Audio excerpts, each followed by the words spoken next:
ada gangguan saat kita mengisi ya. Nah, takutnya pada saat kita ngerjain soal, terus tiba-tiba jaringan jelek, terus nggak ke-save jawabannya. Nah, itu agak hati-hati juga. Terus yang selanjutnya, pertanyaan dari Kak Dwi Intan. Resolusi untuk videonya tadi berapa, Kak? Untuk resolusinya di 720 pixel ya, jadi pakai MP4 ya. Jadi itu untuk resolusinya di 720 pixel, Kak. Oke, berarti bisa di 720 atau lebih dari 720. Boleh. Kak? Oke, berarti ya, Kak, ya? Bisa. Terus kemudian pertanyaan selanjutnya dari Dr. Anna kembali, saat pemijatan boleh pakai handscoon, berarti massage-nya dimulai dengan gerakan ini ya. Kalau video massage kemarin dilakukan setelah ini ya. Nah, berarti ini tadi tuh kemungkinan besar pada saat aku pressure tadi, Pak. Gitu, boleh. Nah, kalau untuk pemijatan pakai handscoon itu balik lagi ya. Sebenarnya kalau misalnya di tempat teman-teman semua sebelum sudah memakai handscoon, boleh saja untuk memakai handscoon. Itu tidak ada apa ya namanya ketentuannya ya untuk memakai handscoon atau enggak. Cuman memang ada beberapa customer kalau misalnya dalam praktek sebenarnya ya pada pasien, ada beberapa pasien tuh yang tidak nyaman gitu kalau misalnya pemijatan menggunakan handscoon karena dimana kehangatannya dari tangan kita tuh menentukan rileksnya nanti pemijatan seperti itu ya.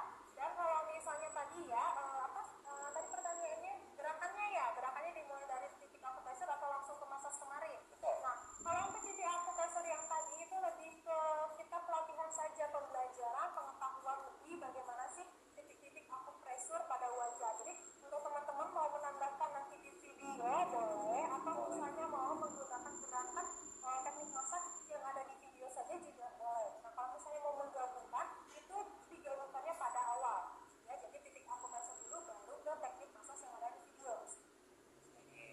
Nah, saya penasaran nih Kak Delia terkait dengan proses akupressor atau pemijatan. Sebenarnya kalau dari pengalaman Kak Reni itu tuh kalau misalnya pasien lebih ingin menggunakan handscoon, itu tuh sebenarnya kita pakainya jenis yang latex gitu ya Kak berarti?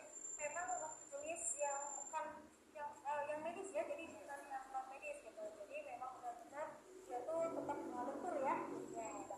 Berarti tergantung dari kesediaan dari klinik masing-masing ataupun calon masing-masing ya Kak terkait dengan hal ini. Oke, kita ke pertanyaan selanjutnya. Pertanyaan dari Kak Dwi Intan, yaitu ujung jari tengah gimana pas menutup itu pada saat kakak aku pressure tadi yang pada saat menarik ke bawah Ini yang ujung rambut ya. sampai ujung rambut. Ya.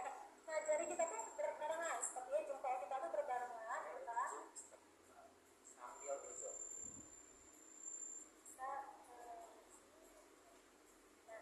Seperti ini ya, jarinya seperti ini. Anggap ini kepala ya, mungkin ya, ini kepala ya. Ini rambut nih ya, ini rambut ya. Nah, ini ujung jari kita, jempol kita tuh berdekatan ya, berdekat seperti ini. Lalu tekan seperti ini buat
bisa ya. Kalau misalnya nanti teman-teman mau ya untuk dokter Atika boleh banget. Kalau misalnya nanti teman-teman mau itu juga bisa juga ya dari jadi ada tambahan video untuk application-nya sendiri. Nanti kita akan kirimkan melalui grup WhatsApp masing-masingnya dari. Jadi semua dari mulai tata cara ujian, baik itu ujian tertulis, ujian praktek, dan tambahannya nanti dari materi dan videonya akan di-share ke teman-teman semuanya melalui WhatsApp grupnya sendiri ya. Jadi untuk setelah selesai acara ini itu akan dikirimkan ke teman-teman semua. Nah, ini sedikit sneak peek untuk kelas lanjutan dari beautician course, tapi kita di level senior itu banyak bahas terkait dengan acupressure juga ya. Makanya untuk ini awalnya jadi apa ya, pemahaman ya, gitu. Jadi kayak yang seluruhnya kita menggunakan seluruhnya ya misalnya seperti itu. Oke, kita lanjutkan. Pertanyaan dari Kak Sinta Adelia. Kak izin bertanya, nanti video ujian prakteknya ada proses editing itu suaranya di-mute boleh menggunakan instrumen atau tidak di-mute? Atau bagaimana? Atau dalam kondisi real seperti pada saat proses dilakukan? Nah, untuk Kak Sinta, untuk dalam proses pengambilan video atau perekaman saat ujian praktek boleh. Mau suaranya di-mute langsung boleh, mau tidak di-mute juga tidak apa-apa. Namun kalau misalnya nanti di proses editing mau ditambahkan instrumen ataupun dubbing ya Kak, itu perlu banget. Jadi kalau misalnya saat pengambilan atau perekaman video itu ada bising suara, saat editing itu boleh dihapus atau di-mute ya kan, diedit jadi ada suara instrumental ataupun dubbing kita berbicara menjelaskan langkah-langkah treatment yang sedang kita lakukan. Jadi suaranya aja ya Kak, dubbing. Oke. Videonya jangan terjeda ataupun terputus ya. Jadi dalam satu video itu dari awal mulai pemanggilan customer atau pasien kita sampai penutupan itu ada dalam satu video tanpa jeda. Berarti konsepnya one take video ya rekan-rekan sekalian, jadi tidak boleh ada proses cutting dari video ini. Oke, kita lanjutkan pertanyaan selanjutnya dari Dr. Eka Pratiwi. Adakah teknik lain yang dilakukan untuk mengaplikasikan scrub jika kita tidak memiliki alat scrubber? Kalau teman-teman semuanya tidak mempunyai atau memiliki alat scrubber, boleh menggunakan jari tangan saja seperti tadi ya. Dalam satu tahap itu kan menggunakan jari ya dalam video ketika merasakan atau mengaplikasikan scrubnya sendiri, lalu alat bantunya pakai alat scrubber. Nah, kalau teman-teman tidak ada atau tidak memiliki di tempat masing-masing, boleh menggunakan tangan saja dengan rotasi ringan, boleh 2 kali pemutaran saja. Berarti konsepnya semacam pas kita luluran gitu lah ya. Tapi kalau luluran kan gosok ya. Gosok kencang. Terus rotasi ringan Ya, secara betul sekalian. Oke, kita lanjutkan ke pertanyaan selanjutnya dari Dr. Nusretu Dinia. Alat HF-nya dibungkus kasa ya Kak? Untuk menjawab pertanyaan Dr. Nusretu ya. Untuk HF-nya dibungkus dengan kasa, betul. Itu untuk menjaga kesterilian kita gitu ya. Jangan sampai nanti walaupun kita misalnya memastikan ya HF-nya setelah penggunaan pasien dari ke pasien kita bersihkan, tapi alangkah lebih baiknya kita double protect juga nih menggunakan kasa, jadi bisa langsung sekali buang gitu. Jadi tidak ada nih takutnya kan kalau untuk HF atau high frequency ini digunakan setelah pengambilan komedon. Nah ya kalau pengambilan komedonnya ada mengeluarkan mengeluarkan darah, maksudnya ada darah yang keluar sedikit, takutnya kalau kita menggunakan kasa dia langsung nempel ke dalam HF-nya sendiri. Begitu ya Dok ya. Jadi supaya kita lebih steril, makanya menggunakan kasa yang bisa sekali buang. Benar banget. Kita sekali lagi ya rekan-rekan sekalian, kita bareng-bareng sudah belajar tadi bahwa higienitas itu tuh merupakan priority wajib dalam proses treatment pasien. Apalagi kita berhubungan dengan manusia yang berhubungan dengan cairan-cairan yang ada dalam tubuh seperti itu sangatlah mengundang yang namanya infeksi terjadi sekali. Oke, selanjutnya kita ke pertanyaan selanjutnya dari Dr. Adna Maulida. Kami belum punya alat ini ya. Kami belum punya alat scrubber, vakum, HF bagaimana ya? Dan alat bahan yang tidak ada, misal serum, sunscreen, pelembab, apa boleh dengan merek lain?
saya tahu juga hari ini kebetulan untuk masker peel-off itu biasanya ditujukan untuk pasien-pasien yang tidak terlalu punya permasalahan yang berkaitan dengan pori-pori seperti pori-pori seperti itu, sehingga nantinya diharapkan sediaan atau produk yang tidak dapat menutupi pori. Dan selanjutnya, pertanyaan selanjutnya masih dari Dr. Agna. Isi paket dari Ika 12 pieces. Ada handuk, ikat kepala, peel-off mask, acne, skin essential face mask, anti-aging toner, 2-in-1 cleansing milk, micellar water, scrub, cream, massage cream, dry glow niacinamide masker, acne skin with matcha, jadi pelembab, sunscreen, serum dari masing-masing pribadi ya. Kalau yang untuk moisturizer, sunscreen sama serum. Betul banget dok. Jadi kalau misalnya untuk kelengkapan yang sudah diterima memang betul 12 pieces. Nah untuk sunscreen dan serum dan pelembab lainnya, nah itu menggunakan dari produk masing-masing yang ada di tempat teman-teman semua. Berarti tergantung dari ketersediaan yang ada di klinik. Terus selanjutnya dari Kak Tridia, saya mau tanya ujian praktek dan tulisnya tanggal berapa ya Kak? Boleh diulang kembali ya. Kalau misalnya ujian tulisnya ya, saya takut salah ininya. Kalau untuk ujian tulis itu mulai dari tanggal 25 sampai 28 September. Jadi mulai hari ini sampai nanti hari Minggu ya. Jadi sampai hari Minggu itu dilaksanakan ujian tulisnya. Bebas mau hari apa aja, yang penting di tanggal 25 sampai tanggal 28 September. Nah, untuk ujian prakteknya akan dilaksanakan pada tanggal 26 September hingga 3 Oktober 2025. Oke, pertanyaan selanjutnya dari Kasinta Adelia. Lumayan ramai nih Kak pertanyaannya. Nambah terus. Oke, kita lanjutkan pertanyaannya. Nanti link untuk ujian tertulis dan link untuk pengiriman ujian praktek dikirim via WA ya Kak. Betul banget. Nanti semua rangkaian dari peraturan sampai linknya akan dikirim oleh pihak panitia melalui WhatsApp group ke teman-teman semuanya. Oke, pasti dong Kak. Tentunya kalau misalnya bakal dikirimkan melalui WhatsApp group. Kemudian dari di Dr. Eka Pratiwi, apa